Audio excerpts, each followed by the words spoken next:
अस्सलामुअलैकुम। क्या हाल चाल, उम्मीद करते हैं कि आप खैरियत से होंगे। हमारा दुआ है कि आप हमेशा खुश रहें, हंसते और मुस्कुराते रहें और इसी तरह हमें अपना प्यार दिखाते रहें। बिल्कुल जी, मेरा नाम मुअज़्ज़म अली, मैं तारिक में हूँ, मैं हूँ गुलजार साहब।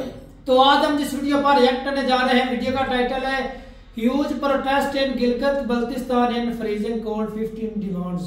तो देखते हैं वीडियो और अपना बयान कर देंगे। कौन करते हैं 3 2 1 वीडियो स्टार्ट।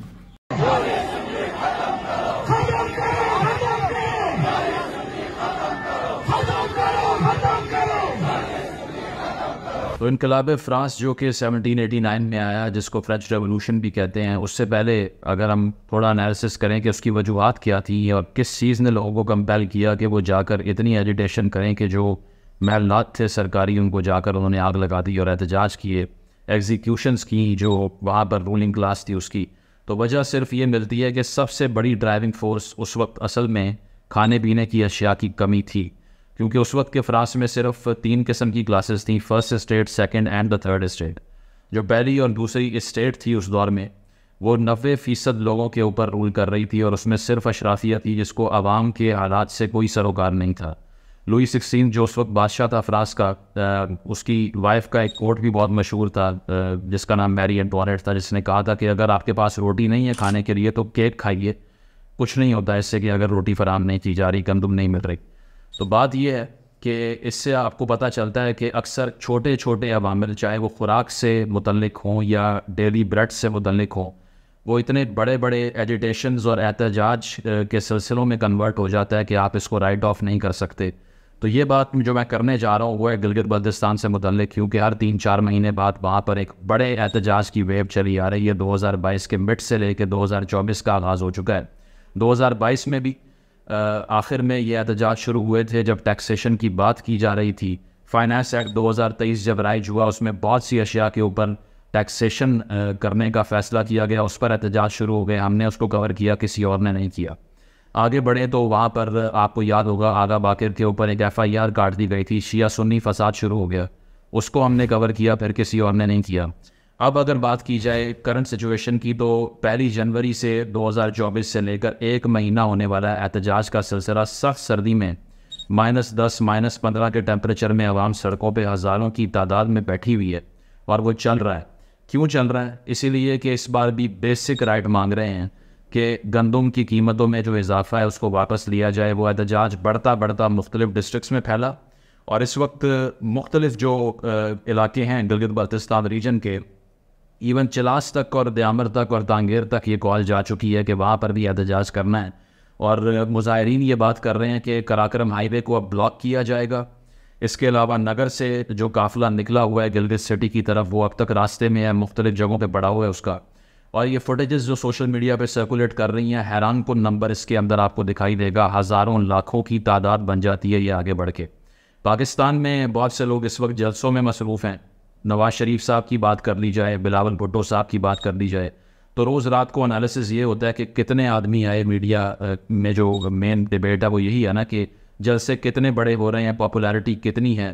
तो अगर आपने इन्हीं जलसों को देखना है जो आवाम का इज्तिमा सिर्फ इसलिए है कि अगला किंग किसको बनाना है या किसके सर के ऊपर ताज पहनाना है जो बाद में आप ही को ऑप्रेस करेगा, तो ज़रा इन लोगों के इज्तिमा को भी देख लें जो अपने राइट्स के लिए निकले हुए हैं। लेकिन वहाँ पर नंबर मैटर नहीं करता आपके लिए, क्योंकि ये मेन स्ट्रीम एरियाज़ नहीं है। इसीलिए टोटल ब्लैकआउट है मीडिया के ऊपर, कोई बात नहीं कर रहा, कोई डिस्कस नहीं कर रहा। उसकी वजह यह है कि सब ह्यूमंस की कैटेगरी है ना, आपने देखना ही इस तरह उन लोगों को जैसे फर्स्ट क्लास सिटीज़न वो नहीं होते।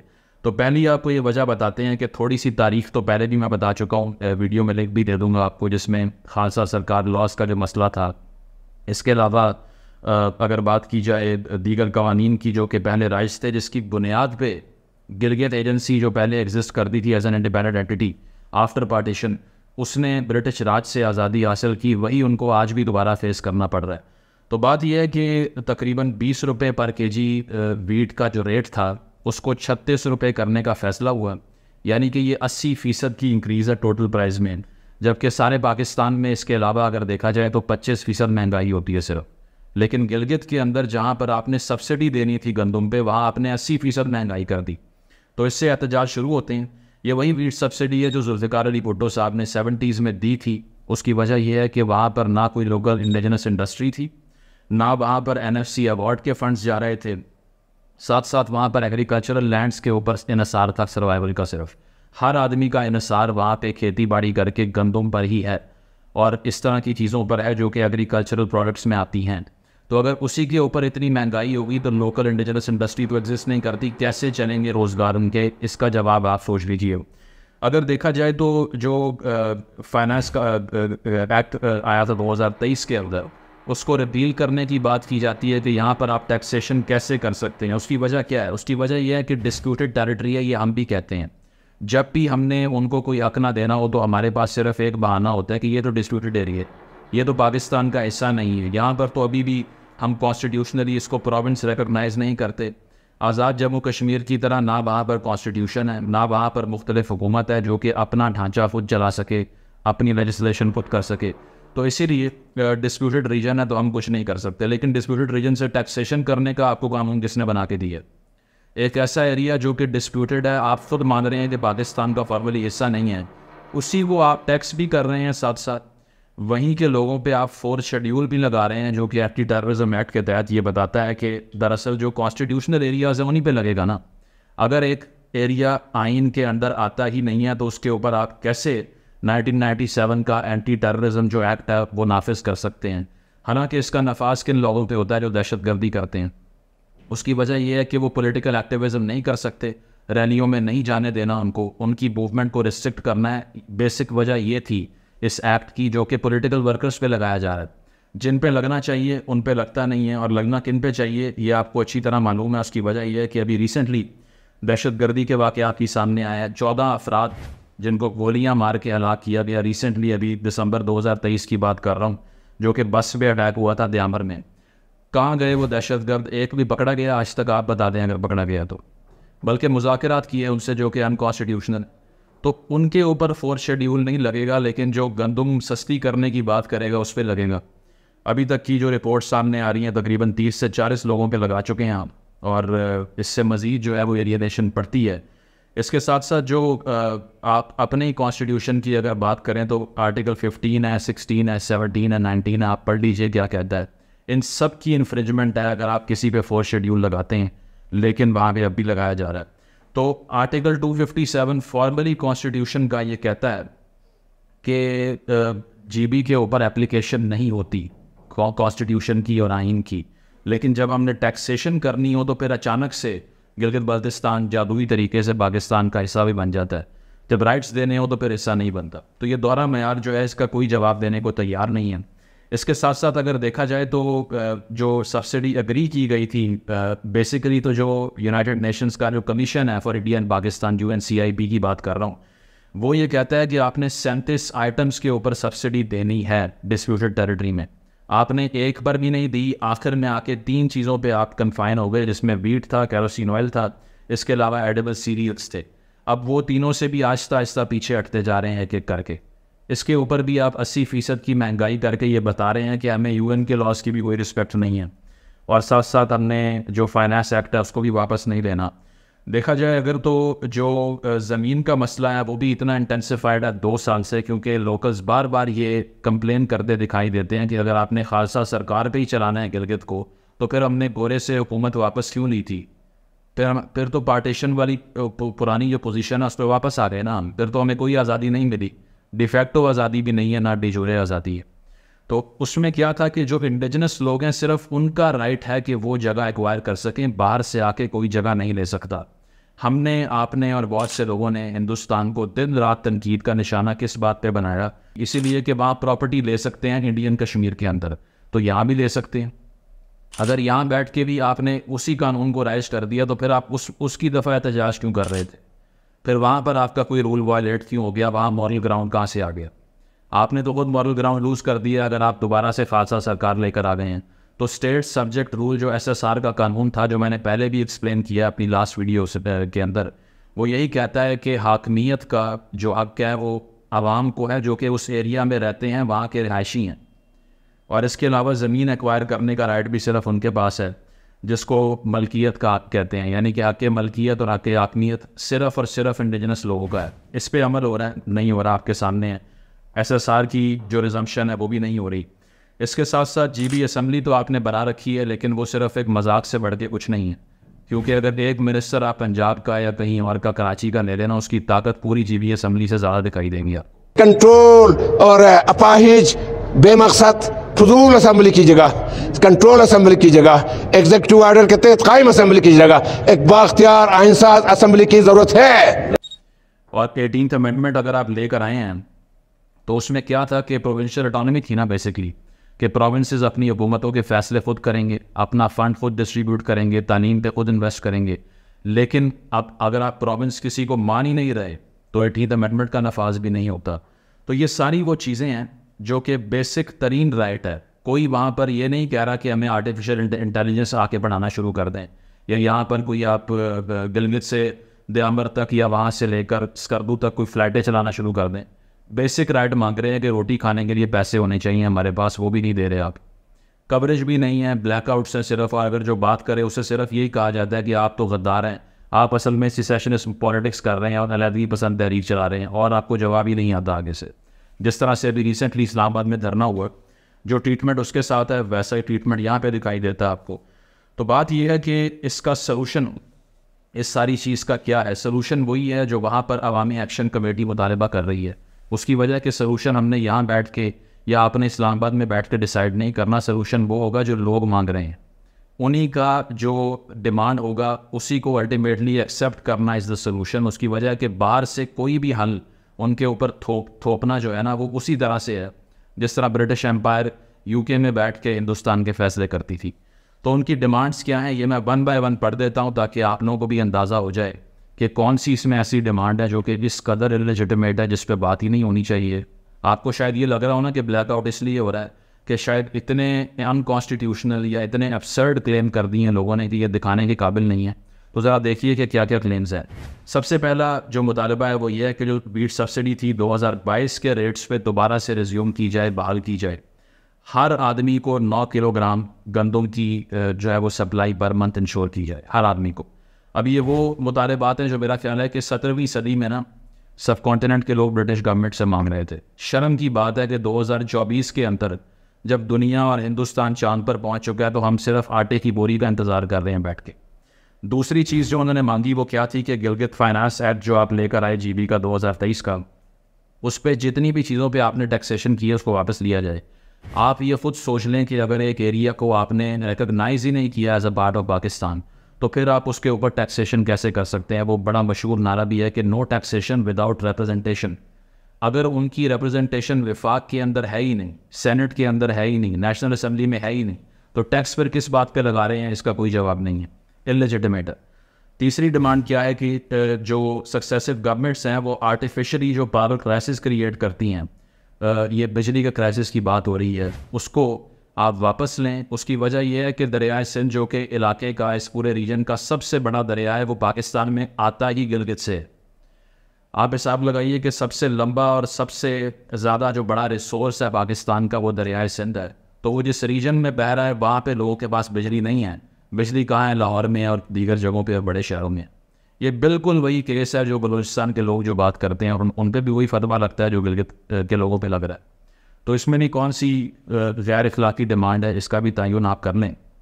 इसके बाद अगर देखा जाए तो चौथी डिमांड जो अवामी एक्शन कमेटी है उसकी ये है कि जो नेशनल फाइनेंस कमीशन है उस पर जो इतलाक़ है गिलगित पे भी किया जाए उसका, क्योंकि उसके तहत रिसोर्स डिस्ट्रीब्यूशन का एक फार्मूला था जिस पे बलूचिस्तान को, खैबर पख्तूनख्वा को फंड्स मिलने थे, स्पेशल अवार्ड्स मिलने थे। वही सूरत हाल अगर आपने गिलगित पे 4th शेड्यूल लगाना है, टैक्स लगाना है, तो फिर NFC भी दे वहाँ पे, 18वीं तरमीम का इखलाक भी करें वहाँ पे। पाँचवा जो उनका मुतालबा है वो ये है कि जो लोकल्स हैं उनके ऊपर जो अनकल्टिवेटेड लैंड्स हैं या बैरन लैंड्स हैं उस पर रिफॉर्म्स का बिल लेकर आया जाए, यानी कि जो लोकल लोगों की ऑनरशिप है ज़मीन की उसको रिकगनाइज़ किया जाए। ये ऐसा नहीं है कि आज मैं ज़मीन का मालिक हूँ और सुबह मैं सो के उठूँ तो एक गाड़ी आए और वो कहे कि आप यहाँ से हट जाएँ, आज से ये हमारी, आपका कोई ताल्लुक़ नहीं है इससे। तो अगर उनके पास ऑनरशिप ही अपनी लैंड की नहीं है तो फिर उनके पास सिक्योरिटी ऑफ लाइफ या गारंटी ऑफ रिसोर्स क्या होगी? कि अगर मैंने जिस घर के ऊपर मकान बनाया हुआ है या आते में जहाँ पर मैंने काश्तकारी की हुई है, अगर मुझे ये नहीं पता कि अगले साल मेरा होगा नहीं होगा तो मेरा क्या फ्यूचर है या बच्चों का क्या फ्यूचर है? छठा मुतालबा क्या है? छठा ये है कि GB असम्बली को रिप्लेस किया जाए कॉन्स्टिट्यूएंट असम्बली से, यानी कि एक दस्तूर साज आइन साज असम्बली क्रिएट की जाए जो अपना आइन बना सके एटलीस्ट। अगर आपने GB असम्बली वहाँ बना रखी है, सिर्फ पपेट शो है और कुछ नहीं है। सबको मालूम है कि एक सरकारी मुलाजिम की वक़्त उस असम्बली से ज़्यादा है और वो कोई भी फैसला करने से पहले उसकी तरफ देखते हैं। आगे बढ़ें तो जो दयाबर पाशा डैम से मुतल्लिक 7वां मुतालबा है वो ये है कि 80% जो रॉयल्टी है हाइडल प्रोजेक्ट्स की जो कि दयाबर पाशा पे चल रहे हैं, उसके तहत रॉयल्टी दी जाए गिलगित के लोगों को, यानी कि बिजली के ऊपर सब्सिडी दी जाए 80%। उसकी वजह यह है कि रिसोर्स सारा इंडिजनस है। यही मुतालबा कश्मीर में नीलम जेलम पे लोग कर रहे थे जब बिल जलाए गए रिसेंटली, आपको याद होगा। यही मुतालबा यहाँ के लोगों का है कि ये रिसोर्स किसका है? उनके लोगों का है। लैंड किसकी है? इंडिजिनस लैंड है, उनके लोगों की है। तो सब्सिडी उनको मिलनी चाहिए ना बिल के ऊपर, या वो महंगी बिजली खरीदें जो कि आए भी ना और फिर भी बिल आते रहे वहाँ पे। 8वां मुतालबा उनका ये है कि तमाम जो माइनिंग लीजेस हैं, यानी कि जो ठेके हैं कानकनी के, उस पे जो नॉन लोकल्स को आप अवार्ड्स दे देते हैं या ठेके दे देते हैं, वो भी उनके हुकूक पे दरअसल डाका मारने वाली बात है। उसकी वजह है कि कितनी वहाँ पे नौकरी हैं, कितनी एम्प्लॉयमेंट अपॉर्चुनिटीज़ हैं, कितनी वाइट कॉलर जॉब्स हैं गिलगित में। वहाँ तो सुसाइड कर रहे हैं नौजवान डिप्रेशन में आके। उसकी वजह यह है कि इतना क्राइसिस क्रिएट हो जाता है कि समझ नहीं आती, डिग्री ले रखी है, काम क्या करना है ये पता नहीं है, घर छोड़ना आपके लिए लाजिम हो जाता है, इसके अलावा कोई चारा ही नहीं है आपके पास कहीं जाने का। तो जो इंडिजिनस लैंड थी वहाँ पर बैठ के अगर आपने काम करना था, नौकरी करनी थी, तो उसका रिजल्ट क्या हुआ कि बाहर से लोग आए, उनको ठेके मिल गए, और जो लोकल्स थे ना उनको कोई ठेका मिला और ना उनको किसी ने रिकगनाइज़ किया कि इनका भी एम्प्लॉयमेंट के ऊपर कोई हक बनता है। इसके अलावा अगर बात की जाए 9वें मुतालबे की जो 9th डिमांड है वो ये है कि टूरिज़म और ट्रांसपोर्टेशन की इंडस्ट्री गिलगित की बनाई जाए और उसको रिकगनाइज़ किया जाए। अब बात यह है कि जितना भी हम बढ़ा चढ़ा कर इस बात को पेश करते हैं कि करोड़ों रुपए का रेवेन्यू इकट्ठा होता है GB के टूरिज़म से, लेकिन वो किसकी पॉकेट में जाता है? जो लोकल्स हैं उनकी पॉकेट में सिर्फ 10-20% भी नहीं जाएगा। उसकी वजह यह है कि टैक्सेशन जितनी भी होती है वो सारी सेंटर ले जाता है। तो GB के पास तो टैक्स की कलेक्शन का कोई फार्मूला उस तरह से है ही नहीं, वो तो स्टेट पे डिपेंडेंट है कि वो सब्सिडी देगी तो काम चलेगा, अदरवाइज़ नहीं चलेगा। तो इस पर टूरिज़म इंडस्ट्री को वो कहते हैं कि हमें यहाँ पर इंडिजिनस पावर दी जाए। इसके साथ साथ जो 10वां मुतालबा है वो शौंतर टनल के हवाले से है, क्योंकि अभी आपको मालूम है कि तकरीबन साल में 3 महीने के अलावा जब बाबूसर टॉप खुलता है तो उसके अलावा अगर आपने सफ़र करना है गिलगित की तरफ इस्लामाबाद से तो 14-15 घंटे का दुश्वार गुजार तरीन रास्ता है, जिसमें सड़कें टूटी हुई हैं। चलास में क्या रीजन की सूरत हाल है वो भी आपको पता है। तो ये टनल की कंप्लीशन जो है इसलिए ज़रूरी है कि अगर आपने टूरिज़म इंडस्ट्री के साथ भी जस्टिफिकेशन करनी है, इंसाफ करना है, तो आपको एटलीस्ट रोड तो देनी पड़ेगी इस तरह की जो कि वायबल हो, लोगों के लिए एक्सेसिबल हो। अभी तो सूरत हाल ये है कि जो एलीट क्लास का है वो तो शायद चला जाए 40-50 हज़ार रुपया लगा के टूरिस्ट बस लेकर यहाँ से, पंजाब से या कहीं और से। लोकल्स को जिस ट्रांसपोर्ट में जाना पड़ता है वो तो आपको अच्छी तरह इल्म है किस किस्म की है। तो इसके लिए लाहौर में अगर आप कलमा चौक से लेके कैवलरी ग्राउंड तक तकरीबन 20 अरब रुपया लगा सकते हैं तो यहाँ भी लग सकता है, लेकिन चूँकि वहाँ से वोट नहीं लेना इसीलिए तो ट्रीटमेंट 3rd क्लास सिटीजन वाला ही रहेगा उसका। इसके अलावा 11वां मुतालबा जो है उनका वो ये है कि मेडिकल और इंजीनियरिंग कॉलेज बनाया जाए GB के अंदर। अब ये वो लोग हैं जो मैं समझता हूँ शायद पूरे पाकिस्तान में इनसे ज़्यादा लिटरेसी और एजुकेशन की अपॉर्चुनिटी कोई भी डिज़र्व नहीं करता। उसकी वजह यह है कि अपने आप के ऊपर मैं वहाँ जाके म्यूज़िक स्कूल्स देख कर आ चुका हूँ। वहाँ सोशल डायनामिक्स ऐसी हैं कि ख़वातीन की एम्पावरमेंट अनप्रेसिडेंटेड है। वो हालात हमने देखे ही नहीं एज़ पंजाबी और as another citizen of Pakistan जो कि मेन स्ट्रीम में रहता है कि वहाँ ख़वातीन की इतनी एम्पावरमेंट है। तो ऐसे लोग जिनकी वैल्यूज़ के अंदर ही इतनी एनलाइटनमेंट थी कि वो ख़वातीन को एजुकेट करना प्रायोरिटी समझते हैं, उसके बाद मर्दों की बारी आती है। अगर वो आपसे मेडिकल या इंजीनियरिंग कॉलेज मांग रहे हैं तो इसमें क्या अनजस्ट है, इसका भी तयन आप कर लीजिए। इसके बाद 12वां मुतालबा जो है वो ये है कि ख़वातीन के लिए यूनिवर्सिटी बनाई जाए GB के अंदर, जो अब तक नहीं है। अभी तक सिर्फ और सिर्फ बुनियादी तालीम तो वहाँ मिल सकती है, लेकिन अगर ख़वातीन ने अपनी यूनिवर्सिटी की डिमांड उनको चाहिए या वहाँ लिटरेसी के लिए तालीम हासिल करने के लिए जाना है तो इस्लामाबाद आना पड़ेगा, लाहौर आना पड़ेगा या कहीं और जाना पड़ेगा।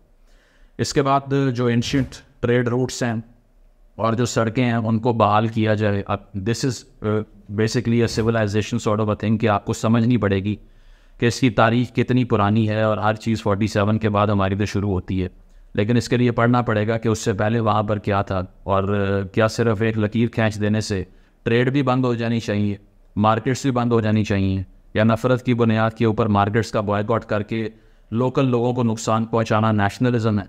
ये भी मेरी बेवकूफ़ी है, आपको पता है।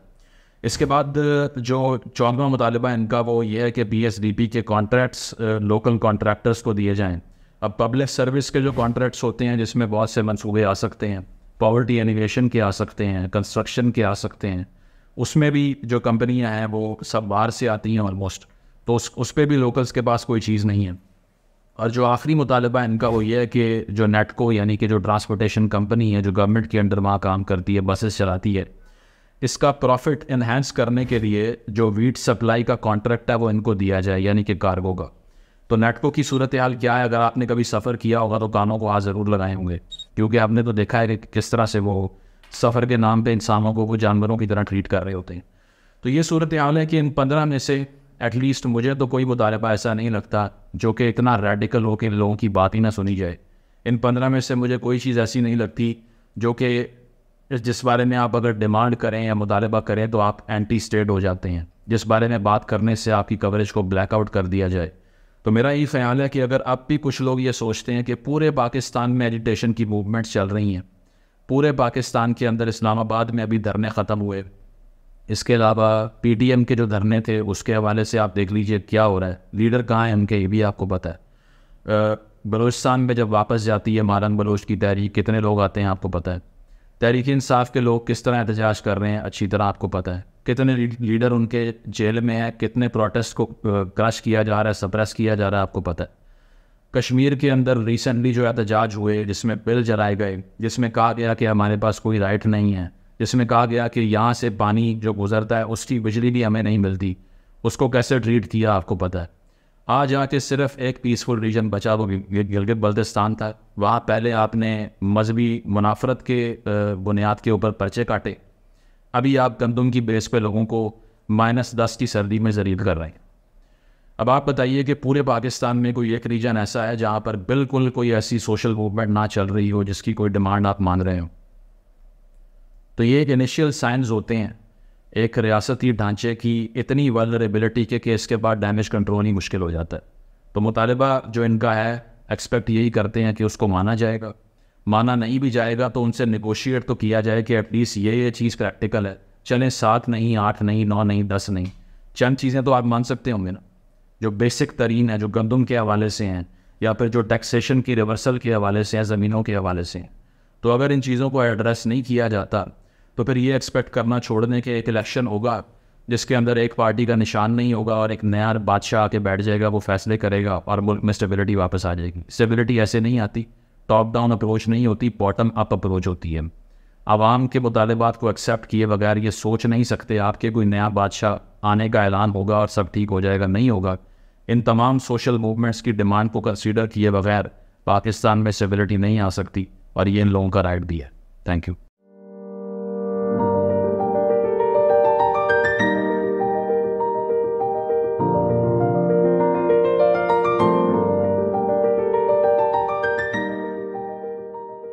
भाई साहब क्या अब यहाँ पर बोले भाई साहब बोलो भाई, जो तेरे दिल में है सच बोल, एक सच के सिवा कुछ नहीं बोल। नहीं वो तो भाई हम कोशिश करते हैं और खुल के बोल, जितना नॉलेज होता है उस हिसाब से सच बोलने की कोशिश करते हैं। अच्छा मैं एक तेरी बात काटना रोक रही, देख ला जो मैरम बलोच थी ना, मौसम बहुत ज्यादा चीख चिल्ला रहा था इमरान खान की पार्टी से वो शहीन के क्या नाम वकील और 5-7 बंदे आए थे, वो तुझे बताया था इमरान खान ने भेजा उसके पास बैठो, उसकी तरफ से वकालत करो, अपने आप खुद करो, क्योंकि वो भी पाकिस्तान का हिस्सा है, उनके हकूक उनको मिलने चाहिए, अदालतों से रिलीफ मिलना चाहिए। मुझे तो नहीं मिला, हो सकता है उनके बारे में सोचा जाए, एक अच्छा सपोर्टर मिल जाएगा हमारी पार्टी को। वही मैं तुझे बता रहा हूँ, शुक्र है आपने बोल दिया।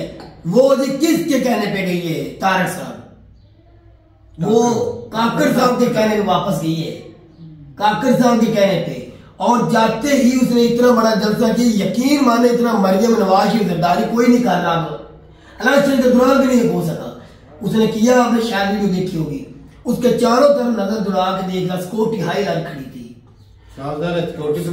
बोले ना वो सिक्योरिटी। मुझे ये बता, अगर उनके साथ वो वादा ना करके जाती कोई भी, तो इतना बड़ा जलसा उसको जाके करने की जरूरत क्या है? इतनी सिक्योरिटी कैसे मिल गई?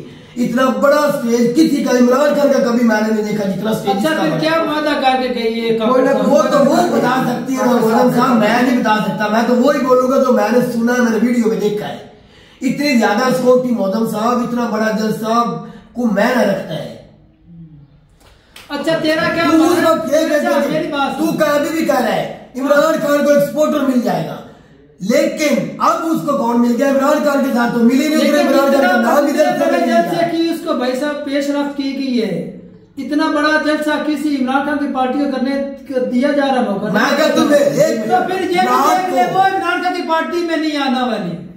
उसने ये नहीं कहा जलसे की इजाजत दी कि तो भाई साहब जरदारी और नवाज शरीफ पार्टी को जलसे की उसको भी इजाजत है ही। तो फिर उस पार्टी में वो मिल सकती है इमरान खान की पार्टी में। तो मैंने कब तारक मैंने कहा कि इमरान खान मिल गई, नहीं बोल सकता है ना भाई, नहीं मिली। वो जाकर केस उसने एक इंसानियत के नाते इमरान खान ने कहा कोई भी पार्टी वाला कोई भी उसकी बात नहीं रख रहा सुप्रीम कोर्ट, दूसरों के हाँ, लेकिन उसने कोई पीटीआई वालों के अंदर ही है। उन्होंने भाई रोक दिया मैंने मनोज को मिलने से ही, तो फिर वो भी चले गए।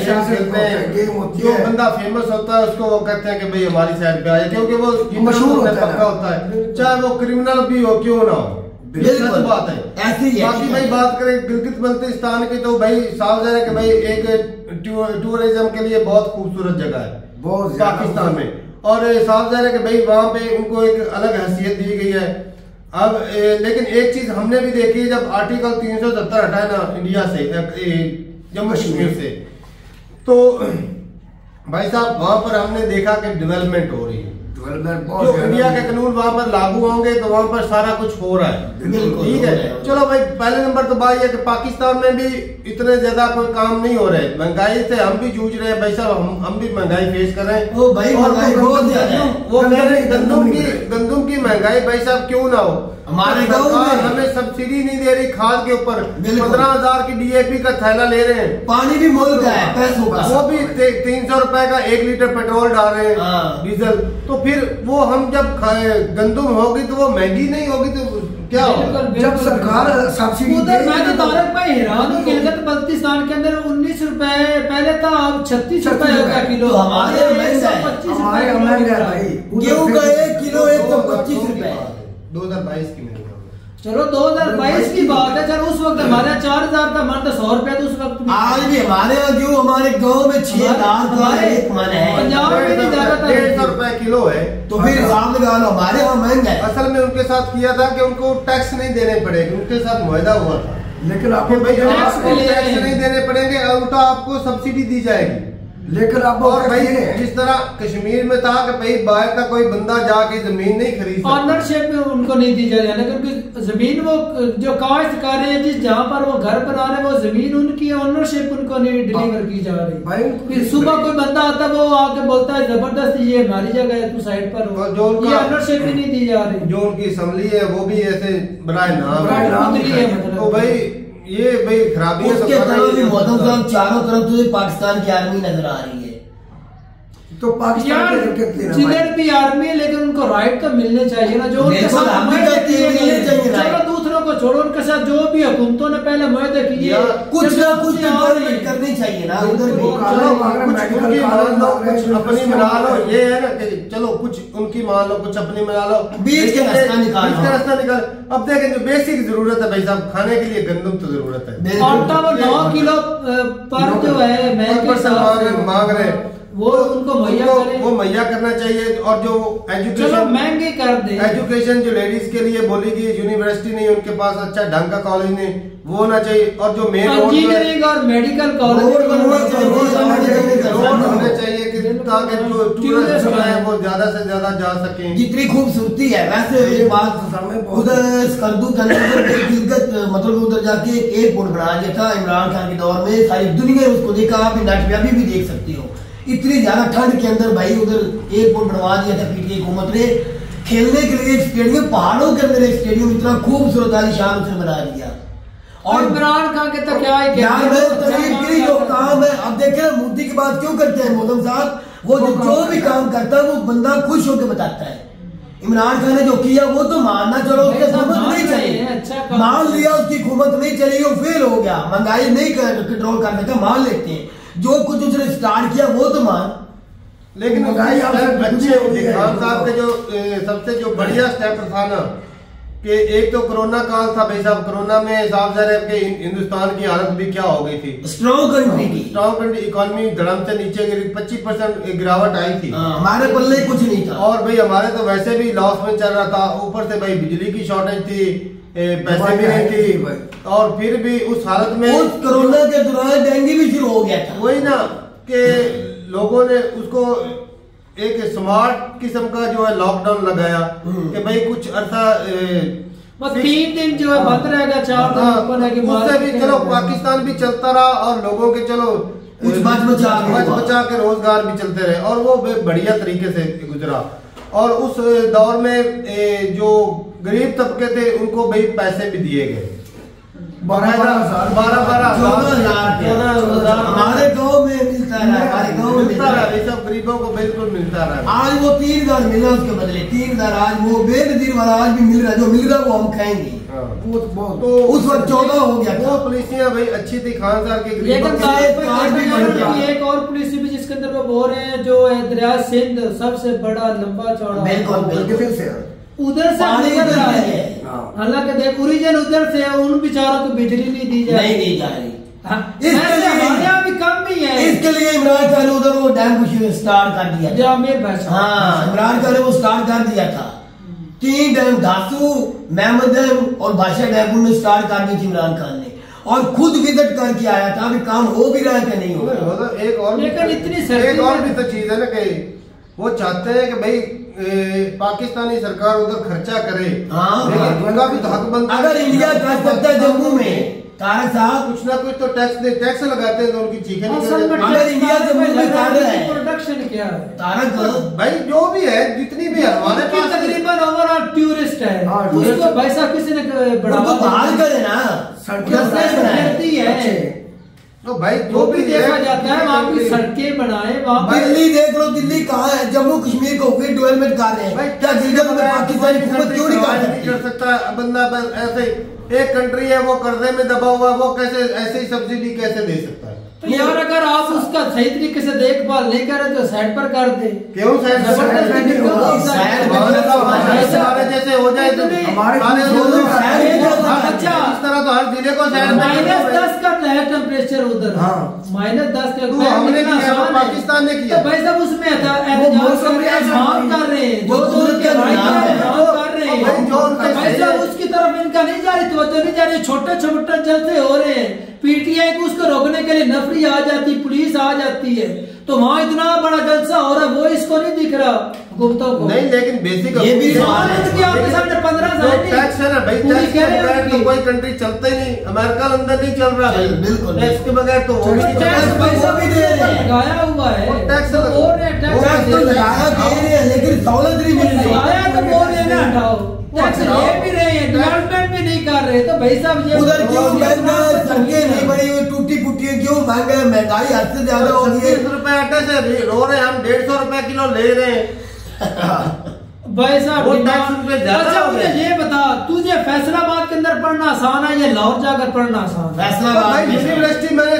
नहीं, यूनिवर्सिटियाँ उधर इंजीनियरिंग मेडिकल कॉलेज नहीं है, तो फिर क्या क्या सहूलत है, इधर ही आके पढ़ना फिर भाई, कितनी समस्या है। अच्छा भाई मैंने बोला कि ये नहीं बननी चाहिए, मैंने बोला भाई साहब जो भी उनके भाई साहब डिमांड है वो बिल्कुल ठीक है, सारी डिमांडें ना भी माने, वो तो रोजगार चले कोई फायदा, लेकिन टैक्स को भाई साहब ये जब हमारे इदारों ने हमारे जो मुरानन उधर जाकर उनकी समस्या देखनी सुननी नहीं है, तो भाई साहब वो सालों साल बैठे रहे धरने देते कभी भी। अच्छा मैं तेरी बात, कभी भी मरियम नवाज, बिलावल, जरदारी, नवाज गिलगित में जाते ही नहीं, ये पीछे इमरान 9 मई से पहले इलेक्शन हुआ है, उधर पीटीआई जीत गई, पीटीआई ने जलसा भी तारक नहीं किया, ये शायद तभी उनकी सुनने नहीं। हाँ मैं तुझे वही बताऊं, बिलावल और मरियम 3 दिन जलसे करते रहे, लेकिन फिर भी पीटीआई वहां से जीत गई अवाम के वोट से, तो ये भी वजह हो सकती है मौजूद यार, पीटीआई की वजह से भी सीएम को पीटीआई का बनाई, ये भी वजह हो सकती है,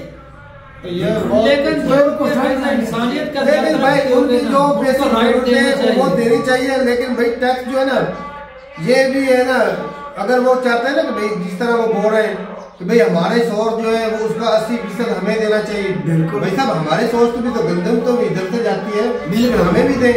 हम होती है, हमें मिल रही है, गंदम किधर से ज्यादा जाती है, पंजाब से नहीं जाती। लेकिन हल हो सकता है दरमियानी रास्ता अगर गवर्नमेंट को निकाले तो गंदम पैदा किसान करते हैं, उनको बेचारों को 150 रुपए मिल रही है।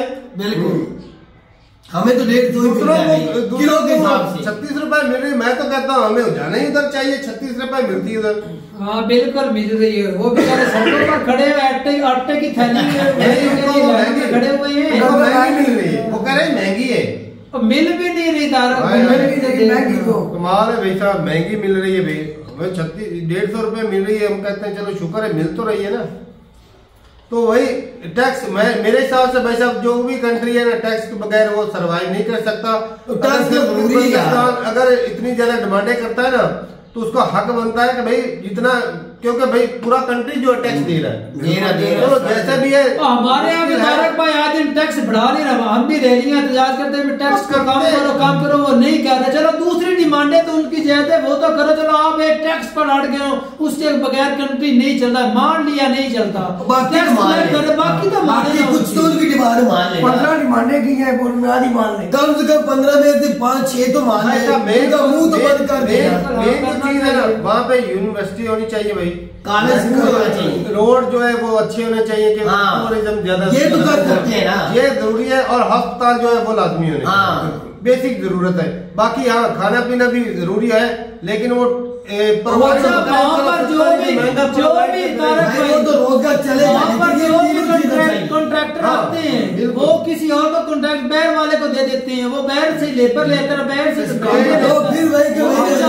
क्या फायदा। अगर वो जो कॉन्ट्रैक्ट मिलता है अब वही की काम है या नहीं, तो यार बीमारी है तो उस बीमारी को जब हम उजागर करेंगे उस वक्त ही हल होगी ना। ये उजागर कर रहे हैं, रोता रहा भाई साहब, सी पैक जो बन रहा है उसका जो कॉन्ट्रैक्ट चल रहा है वो पाकिस्तानी वर्कर करें काम, लेकिन वो चाइना के इंजीनियर वो काम करते हैं, इसीलिए रोका है, इसीलिए सी पैक तो रोका हुआ है, इसीलिए नहीं रोका, इसीलिए रोका हुआ है, दिख रहा है। नहीं अमेरिका ने रोका है, रुका हुआ है, जैसे अमेरिका ने रोका हुआ और भाई पैसा तो सारा लेके जो वो चले गए हैं, फिर सी पैक कैसे चलना है। तो ठीक है भाई, अपनी राय जरूर देगा कमेंट सेक्शन में। मिलते हैं वीडियो के साथ, तब तक के लिए इजाजत देंगे। अल्लाह हाफिज़।